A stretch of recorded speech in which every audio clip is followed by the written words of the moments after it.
불박차 학교에 식자재 공급하는 차량인데요. 어떤 사고가 있었을까요? 가보겠습니다. 어린이 보호구역 학교 앞입니다. 여기에서 유턴할 수 있는 곳이에요. 유턴하러 들어갑니다. 네, 빨간불에 보행자 신호에 유턴하러 들어가는데, 그런데 신호 위반한 오토바이. 예. 그런데 불박차가 여기에서 유턴을 하려면은 지금 안전하게 유턴할 수 있는 곳이죠. 이렇게 유턴해야 되는데 이렇게 들어가네요. 예, 약간 위쪽으로. 학교가 거기 있어요. 학교 거기라서 저기 가서 돌아오는 게 좀 그래서 이렇게 들어가야 되는데 여기서 이렇게 들어갑니다. 자, 이번 사고 불박차 저 신호 위반한 오토바이가 와서 어떻습니까? 지금 가피가 나눠지지 않았대요. 네, 저기도 횡단보도 그런데 저기를 신호 위반해 온다고 오토바이가. 그래서 불박차 중앙선 침범으로 지금 경찰에서 불박차 중앙선 침범 사고 될 수 있어요. 왜요? 유턴은 되지만 좌회전은 안 되잖아요. 불박차 좌회전했기 때문에 불박차 중앙선 침범, 상대차 신호 위반, 지금 누가 가해 차량이 될지 몰라요. 이런데요. 여러분들 어떻게 생각하십니까? 투표해 볼까요? 불박차 가해 차량이 있는 분이 50분 중에 4분 계십니다. 신호 위반한 오토바이 가해 차량이라는 분이 92%입니다. 이 사고는 100대 빵이냐, 불박차한테도 조금 잘못이 있느냐, 그런 사고 아닌가요? 왜 그럴까요? 그 이유는 지금 여기서요, 불박차가 트럭이에요. 예, 1톤 트럭인지 1.4톤 트럭인지 모르겠는데요.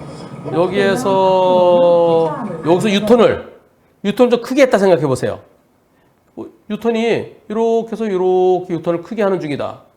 유턴을 크게 하던 중이었으면, 자, 유턴 꺾는데 와서, 네. 유턴 크게 한 거랑 이게 무슨 차이가 있어요? 오토바이 저렇게. 그리고 불박차 입장에서는 저 앞에 횡단보도 보행자 신호 들어왔으니까 완전히 여기 바리케이트가 채워진 거죠. 여기는 아무도 오면 안 되죠. 여기서 유턴을 이렇게 크게 한 거나, 이렇게 들어간 거나, 무슨 차이가 있어요? 아니, 이쪽이구나. 자, 여기에서 유턴을 이렇게 크게 한 거나, 이렇게 들어간 거나, 차이가 있나요? 저는 이거 차이가 없어 보입니다. 그래서 오토바이 100%라는 의견입니다. 다만 판사에 따라서 그래도 유턴이면은 조금 여유가 있었을 거 아니겠어요? 여기에서 유턴 끝에 가서 한다 치더라도 여기서 이쪽으로 갔을 텐데 지금 이렇게 됐잖아요. 여기 한 몇 미터? 한 3m 내지 5m. 5m 정도면 오토바이가 멈출 수 있었는데 근데 5m 때문에 못 멈췄어. 오토바이 달려오는 거 보세요. 저속도로 달려오는데 저게 5m 갖고 무슨 상관이 있겠습니까? 그래서 저는 오토바이 100% 그리고 중앙선 침범은 아니어야 되고요. 그리고 중앙선 침범은 중앙선 넘어가서 맞은편 차의 교통을 방해했을 때. 근데 저렇게 신호 위반한 차에 대해서 저게 교통방해 대상이 되나요? 판사에 따라 불박차에게 한 10 내지 20% 있다고 할 수는 있겠지만 불박차에게 잘못이 거의 없어야 옳지 않겠는가. 근데 경찰에서는요. 네, 마지막 고민하다가 신호 위반한 오토바이를 가해 차량으로 신호 위반 사고로 처리하면서요. 불박차에 대해서도 범칙금 부과했다는 것 같죠? 잠깐 볼까요? 여기 나오는데 끝에 네. 오토바이는 신호 위반이 맞다라고 합니다. 경찰에서 가해자 피해자를 가렸습니다. 제가 피해자고 오토바이가 가해자가 됐습니다. 그리고 저는 횡단 위반으로 6만 원, 왜 도로를 횡단했냐? 범칙금 받았다네요. 호호. 저게 횡단 위반인가요?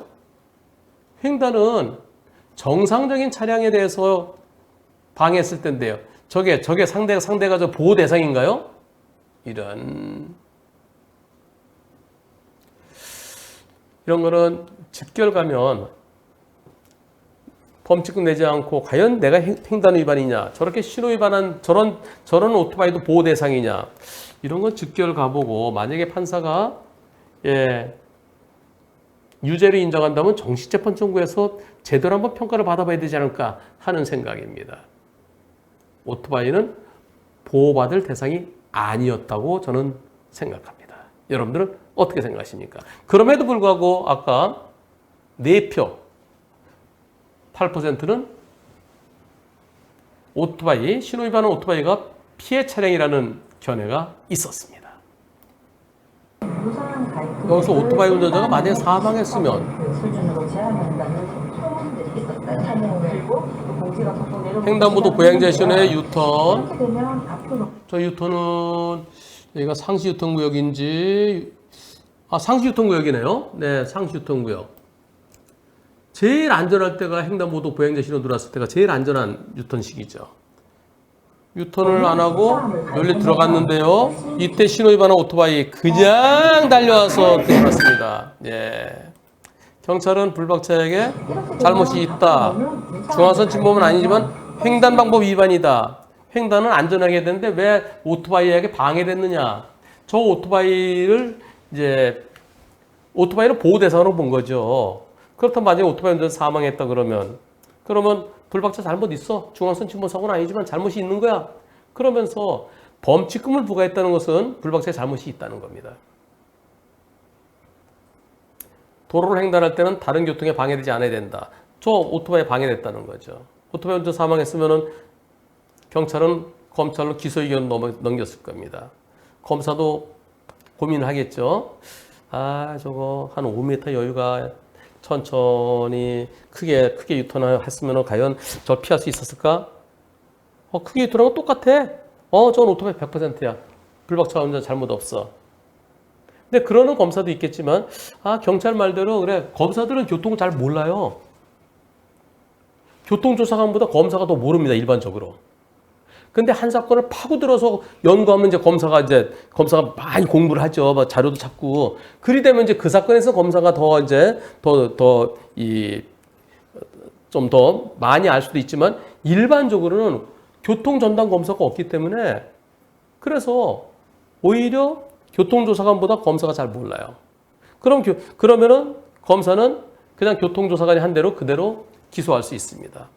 지금은 그래도 이 차가 피해 차량은 불박차 피해 차량 됐지만 만약에 저 오토바이 운전자 사망했다면 어이구